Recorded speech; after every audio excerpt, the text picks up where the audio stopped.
Odia Tech and Science. Exploring innovation and discovery in Odia. ନମସ୍କାର ମଣିଷ ପୁଣି ଥରେ ଚନ୍ଦ୍ରକୁ ଫେରିବାକୁ ଯାଉଛି କିନ୍ତୁ ଏଥର କଥାଟା ଟିକେ ଅଲଗା। ଏଥର ଲକ୍ଷ୍ୟ କେବଳ ପାଦଚିହ୍ନ ଛାଡ଼ିବା ନୁହେଁ ବରଂ ପୃଥିବୀ ବାହାରେ ଆମର ପ୍ରଥମ ଘର ତିଆରି କରିବାର ଏକ ବଡ଼ ଯୋଜନା। ତେବେ ଚାଲନ୍ତୁ ଏହି ରୋମାଞ୍ଚକର ଯାତ୍ରାରେ ଆଗକୁ ବଢ଼ିବା। ହେଲେ ଗୋଟେ ବଡ଼ ପ୍ରଶ୍ନ ଉଠୁଛି।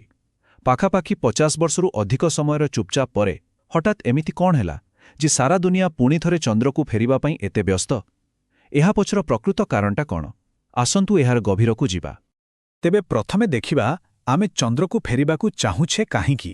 ଏହି ଯେଉଁ ନୂଆ ମହାକାଶ ଦୌଡ଼ ଆରମ୍ଭ ହୋଇଛି ଏହା କେବଳ ଗୋଟେ ବୈଜ୍ଞାନିକ ଅଭିଯାନ ନୁହେଁ, ନା, ଏହାଠାରୁ ବହୁତ ବେଶୀ କିଛି। ଏହା ପଛରେ ମଣିଷ ଜାତିର ଭବିଷ୍ୟତ ପାଇଁ ଏକ ଜବରଦସ୍ତ ଆକର୍ଷଣ ଲୁଚି ରହିଛି। ଦେଖନ୍ତୁ, ଏହି ଦୌଡ଼ ପଥରେ ମୁଖ୍ୟତଃ 3ଟି କାରଣ ଅଛି। ପ୍ରଥମତଃ ଏହା ଆମର ରକ୍ତରେ ଅଛି। ନୂଆ ଜାଗା ଖୋଜିବା, ନୂଆ ସୀମା ପାର କରିବା। କିନ୍ତୁ ଏବେ ଆଉ ଗୋଟେ ବଡ଼ ଚାପ ଅଛି। ଆମ ପୃଥିବୀ, ଜଳବାୟୁ ପରିବର୍ତ୍ତନ, ବଢ଼ୁଥିବା ଜନସଂଖ୍ୟା ଏସବୁ ଆହ୍ୱାନ ଆମକୁ ବାହାରକୁ ଦେଖିବାକୁ ବାଧ୍ୟ କରୁଛି। ଆଉ ସବୁଠୁ ଗୁରୁତ୍ୱପୂର୍ଣ୍ଣ କଥା ହେଲା ସମ୍ବଳ। ଆମ ସଭ୍ୟତାକୁ ଚଳାଇ ରଖିବା ପାଇଁ ଯେଉଁ ଅସୀମିତ ସମ୍ବଳ ଦରକାର ତାହା ମହାକାଶରେ ଅଛି, ବିଶେଷ କରି ଗ୍ରହାଣୁପୁଞ୍ଜରେ। ହେଲେ ଦଶନ୍ଧି ଧରି ଚନ୍ଦ୍ରକୁ ନେଇ କାହାରି କିଛି ଖାସ୍ ଆଗ୍ରହ ନଥିଲା। ଏହା ଏକ ପ୍ରକାର ପରିତ୍ୟକ୍ତ ସ୍ଥାନ ଭଳି ଥିଲା। କିନ୍ତୁ ତାପରେ ଚନ୍ଦ୍ରର ମାଟି ଭିତରୁ ଏମିତି କିଛି ମିଳିଲା ଯାହା ପୂରା ଖେଳଟାକୁ ହିଁ ବଦଳାଇ ଦେଲା। ଆପଣ ଏହି ଟାଇମ୍ଲାଇନ୍କୁ ଦେଖନ୍ତୁ। 1972ରେ ଆପୋଲୋ 17 ମିଶନ ପରେ ବାସ୍ ସବୁ ଶେଷ। ଚନ୍ଦ୍ର ଯେମିତି ଆମ ମନରୁ ପାଶୋରି ହୋଇଯାଇଥିଲା। ପ୍ରାୟ 4 ଦଶନ୍ଧି ପୁରା ନୀରବତା। କିନ୍ତୁ 2009ରେ ଗୋଟିଏ ଘଟଣା ଏହି ଲମ୍ବା ନିଦରୁ ସମସ୍ତଙ୍କୁ ଉଠାଇଦେଲା। ଆଉ ସେହି ବଡ଼ ପରିବର୍ତ୍ତନର ନାଁ ଥିଲା ଆମ ଭାରତର ଚନ୍ଦ୍ରଯାନ-1।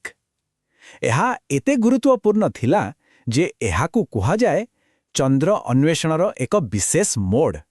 କାରଣ ସତରେ ଏହା ଏକ ନୂଆ ଯୁଗର ଆରମ୍ଭ କରିଥିଲା। 60 କୋଟି ମେଟ୍ରିକ୍ ଟନ୍, ଏହି ସଂଖ୍ୟାଟା ମନେ ରଖନ୍ତୁ। କାରଣ ଚନ୍ଦ୍ରଯାନ-1 ଠିକ୍ ଏତିକି ପରିମାଣର ପାଣି, ପାଣି, ବରଫ ଆକାରରେ ଚନ୍ଦ୍ରର ସେହି ଅନ୍ଧାରୁଆ ଗର୍ତ୍ତ ଭିତରେ ଠାବ କଲା। ଆଉ ଏହା ଖାଲି ପାଣି ନୁହେଁ, ଏହା ହେଉଛି ଭବିଷ୍ୟତର ଚାବି। ପିଇବା ପାଇଁ ପାଣି, ନିଶ୍ୱାସ ନେବା ପାଇଁ ଅମ୍ଳଜାନ, ଆଉ ସବୁଠୁ ବଡ଼ କଥା, ରକେଟ୍ ପାଇଁ ଇନ୍ଧନ ସେଇଠି ଚନ୍ଦ୍ରରେ ହିଁ।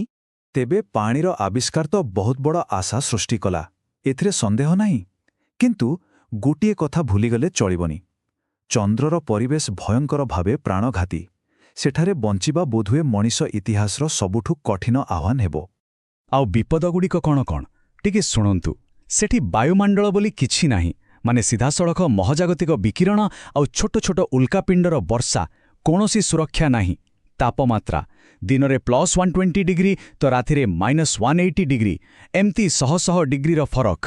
ଏପରିକି ସେଠି ଭୂକମ୍ପ ବି ହୁଏ, ଯାହାକୁ ଚନ୍ଦ୍ରକମ୍ପ କୁହନ୍ତି। ଆଉ ସେଗୁଡ଼ିକ ରେକ୍ଟର ସ୍କେଲରେ 5 ପର୍ଯ୍ୟନ୍ତ ଯାଇପାରେ, ଆଉ 10 ମିନିଟ୍ରୁ ଅଧିକ ସମୟ ଧରି ଚାଲିପାରେ। ଭାବିଲେ ଦେହ ଶୀତ ହେଇଯାଉଛି। ତ ଗୋଟେ ପଟେ ଆମର ଏହି ସୁନ୍ଦର ସୁରକ୍ଷିତ ଗ୍ରହ ପୃଥିବୀ, ଆଉ ଅନ୍ୟପଟେ ଚନ୍ଦ୍ରର ସେହି ଶୂନ୍ୟଶାନ କଠୋର ପରିବେଶ। ଏହି ତୁଳନା ହିଁ ଯଥେଷ୍ଟ ଆମକୁ କେତେ ବଡ଼ ବାଧାବିଘ୍ନ ଅତିକ୍ରମ କରିବାକୁ ପଡ଼ିବ ତାହା ବୁଝିବା ପାଇଁ। ହେଲେ ଏତେ ସବୁ ଆହ୍ୱାନ ସତ୍ତ୍ୱେ ମଣିଷ କ'ଣ ହାର ମାନିଯିବ? ନା, ମଣିଷର ବୁଦ୍ଧି ଏହାର ବି ସମାଧାନ ଖୋଜି ବାହାର କରିଛି। ଆଉ ସେହି ସମାଧାନଗୁଡ଼ିକ କୌଣସି ସାଇନ୍ସ ଫିକ୍ସନ ଫିଲ୍ମଠାରୁ କମ୍ ନୁହେଁ। ଆଉ ସମାଧାନର ଚାବି ଆଶ୍ଚର୍ଯ୍ୟଜନକ ଭାବେ ଚନ୍ଦ୍ରର ମାଟିରେ ହିଁ ଅଛି। ଏହାକୁ ବୈଜ୍ଞାନିକ ଭାଷାରେ ରେଗୋଲେଥ୍ କୁହାଯାଏ। ଏହା ଖାଲି ଧୂଳି, ପଥର ଗୁଣ୍ଡ। କିନ୍ତୁ ଏହା ହିଁ ହେବ ଆମର ଇଟା, ଆମର ସିମେଣ୍ଟ, ଚନ୍ଦ୍ରରେ ଆମ ଘର ତିଆରି ପାଇଁ। ଆଇଡିଆଟା ବେଶ୍ ଚମତ୍କାର। ପ୍ରଥମେ ପୃଥିବୀରୁ ଏକ ଫୁଲି ପାରୁଥିବା ଘର ପଠାଯିବ। ତାପରେ କିଛି ରୋବୋଟ, ଯେଉଁମାନେ 3D ପ୍ରିଣ୍ଟର ଭଳି କାମ କରିବେ, ସେମାନେ ସେହି ରେଗୁଲେଥ୍ ବ୍ୟବହାର କରି ଘରର ଚାରିପଟେ ଏକ ମୋଟା, ମଜବୁତ ସୁରକ୍ଷା କବଚ ତିଆରି କରିବେ। ଏହାର ସବୁଠୁ ବଡ଼ ଫାଇଦା କ'ଣ ଜାଣନ୍ତି? ପୃଥିବୀରୁ ଯେତିକି ଜିନିଷ ନେବାକୁ ପଡ଼ିଥାନ୍ତା ତାହା 90% କମିଯିବ। ଏହା ଏକ ଗେମ୍ ଚେଞ୍ଜର। ଏହାର ଆଉ ଗୋଟେ ବହୁତ ଭଲ ବିକଳ୍ପ ବି ଅଛି। ପ୍ରକୃତି ନିଜେ ତିଆରି କରିଥିବା ଘର, ଯାହାକୁ କୁହନ୍ତି ଲାଭା ଟ୍ୟୁବ୍। ଏଗୁଡ଼ିକ ହେଉଛି କୋଟି କୋଟି ବର୍ଷ ପୁରୁଣା ବିଶାଳ ଭୂତଳ ସୁଡ଼ଙ୍ଗ।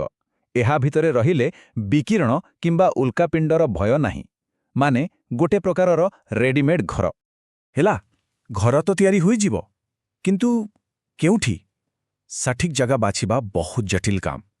ଦେଖନ୍ତୁ ମେରୁ ଅଞ୍ଚଳରେ ପାଣି ମିଳିବ ଆଉ ପ୍ରାୟ ସବୁବେଳେ ସୂର୍ଯ୍ୟକିରଣ ବି। ବିଷୁବ ଅଞ୍ଚଳ ରକେଟ୍ ଉଡ଼ାଇବା ପାଇଁ ଭଲ, ଆଉ ସେଠି ମିଳିପାରେ ହିଲିୟମ୍-3 ଯାହା ଭବିଷ୍ୟତ ପାଇଁ ଏକ ମୂଲ୍ୟବାନ ଇନ୍ଧନ। ଆଉ ଚନ୍ଦ୍ରର ସେହି ପାର୍ଶ୍ୱ ଯାହା ପୃଥିବୀ ଆଡ଼କୁ କେବେ ଦେଖାଯାଏନି, ସେଠି ରେଡିଓ ଟେଲିସ୍କୋପ୍ ଲଗାଇଲେ ବ୍ରହ୍ମାଣ୍ଡର ରହସ୍ୟ ଖୋଲିବାରେ ସାହାଯ୍ୟ କରିବ। ତେଣୁ ପ୍ରତ୍ୟେକ ଜାଗାର ନିଜର ସୁବିଧା ଅସୁବିଧା ଅଛି। ଆଉ ଶକ୍ତି ପାୱାର ବିନା ତ କିଛି ବି ସମ୍ଭବ ନୁହେଁ। ହଁ, ସୋଲାର ପାୱାର ସବୁଠୁ ସହଜ ଉପାୟ, କିନ୍ତୁ ଚନ୍ଦ୍ରର ରାତି ଆମ ହିସାବରେ ପାଖାପାଖି 15 ଦିନ ଲମ୍ବା। ସେହି ସମୟରେ କ'ଣ ହେବ? ଏଥିପାଇଁ ଛୋଟ ଛୋଟ ନ୍ୟୁକ୍ଲିୟର ରିଆକ୍ଟର କିମ୍ବା ଇନ୍ଧନ ସେଲ୍ ଭଳି ଆଡଭାନ୍ସ ଟେକ୍ନୋଲୋଜି ଦରକାର ପଡ଼ିବ। ତ ଏସବୁ କେବଳ କାଗଜ କଳମର ଯୋଜନା ନୁହେଁ, ଏହା ଏବେ ବାସ୍ତବତାର ରୂପ ନେବାକୁ ଯାଉଛି। ବର୍ତ୍ତମାନ ସାରା ଦୁନିଆର ବଡ଼ ବଡ଼ ଦେଶ ଆଉ ପ୍ରାଇଭେଟ୍ କମ୍ପାନୀମାନେ ଏହି ସ୍ୱପ୍ନକୁ ସତ୍ କରିବା ପାଇଁ ଏକ ପ୍ରକାର ପ୍ରତିଯୋଗିତା କରୁଛନ୍ତି। ଆଉ ଏହି ନୂଆ ମହାକାଶ ଦୌଡ଼ରେ ଖେଳାଳି କମ୍ ନାହାନ୍ତି। ୟୁରୋପିଆନ୍ ସ୍ପେସ୍ ଏଜେନ୍ସି ଏକ ଆନ୍ତର୍ଜାତୀୟ ମୁନ୍ ଭିଲେଜ୍ ବା ଚନ୍ଦ୍ର ଗାଁର କଥା କହୁଛି। ଚୀନ ଆଉ ରୁଷ ନିଜ ନିଜର ଯୋଜନା ଉପରେ କାମ କରୁଛନ୍ତି, ଆଉ ତା ସହିତ ସ୍ପେସ୍ଏକ୍ସ, ବ୍ଲୁ ଓରିଜିନ୍ ଭଳି ପ୍ରାଇଭେଟ୍ କମ୍ପାନୀମାନେ ଆସି ଏହି ଦୌଡ଼କୁ ଆହୁରି ମଜାଦାର କରିଦେଇଛନ୍ତି। ଏହି କଥାଟି ଚନ୍ଦ୍ର ମିଶନର ପ୍ରକୃତ ଉଦ୍ଦେଶ୍ୟକୁ ବହୁତ ସୁନ୍ଦର ଭାବେ ବୁଝାଉଛି। ଚନ୍ଦ୍ର କେବଳ ଆମର ଶେଷ ଷ୍ଟପେଜ୍ ନୁହେଁ, ବରଂ ଏହା ହେଉଛି ଆଗକୁ ବଢ଼ିବା ପାଇଁ ମଙ୍ଗଳ ଗ୍ରହ ଏବଂ ସୌରମଣ୍ଡଳର ଆହୁରି ଗଭୀରକୁ ଯିବା ପାଇଁ ଆମର ପ୍ରଥମ ପାହାଚ, ଏକ ଷ୍ଟେପିଂ ଷ୍ଟୋନ୍। ଟିକେ କଳ୍ପନା କରନ୍ତୁ ତ ଚନ୍ଦ୍ର ଗୋଟେ ମହାକାଶର ପେଟ୍ରୋଲ ପମ୍ପ ଭଳି କାମ କରିବ। ସେଠାରେ ଥିବା ପାଣିରୁ ରକେଟ୍ ପାଇଁ ଇନ୍ଧନ ତିଆରି ହେବ। ଏହାର ଅର୍ଥ କ'ଣ? ଏହାର ଅର୍ଥ ହେଉଛି ମଙ୍ଗଳକୁ ଯିବା ପାଇଁ ରକେଟ୍କୁ ପୃଥିବୀରୁ ଏତେ ଭାରି ଇନ୍ଧନ ନେବାକୁ ପଡ଼ିବନି। ସେମାନେ ଚନ୍ଦ୍ରରେ ଅଟକି ରିଫ୍ୟୁଏଲ୍ କରିପାରିବେ। ଏହା ମହାକାଶ ଯାତ୍ରାର ଖର୍ଚ୍ଚକୁ ଏତେ କମ୍ କରିଦେବ ଯାହା ଆମେ ଆଜି ଭାବି ବି ପାରୁନି। ତେବେ ଶେଷରେ ଏହି ପ୍ରଶ୍ନଟି ରହିଲା, ଯଦି ଚନ୍ଦ୍ର କେବଳ ଆମର ପ୍ରଥମ ପାହାଚ, ତେବେ ଏହା ଆମକୁ ଆଗକୁ କେଉଁଠି ପହଞ୍ଚାଇବ? ଚନ୍ଦ୍ରରେ ଏକ ସ୍ଥାୟୀ ବସତି ସ୍ଥାପନ କରିବା ପରେ ମଣିଷ ଜାତି ପାଇଁ ଆଉ କେଉଁ ନୂଆ ସମ୍ଭାବନାର ଦ୍ୱାର ଖୋଲିଯିବ? ଏହି ପ୍ରଶ୍ନର ଉତ୍ତର ହିଁ ଆମକୁ ଭବିଷ୍ୟତ ବିଷୟରେ ସ୍ୱପ୍ନ ଦେଖିବାକୁ ପ୍ରେରଣା ଦିଏ।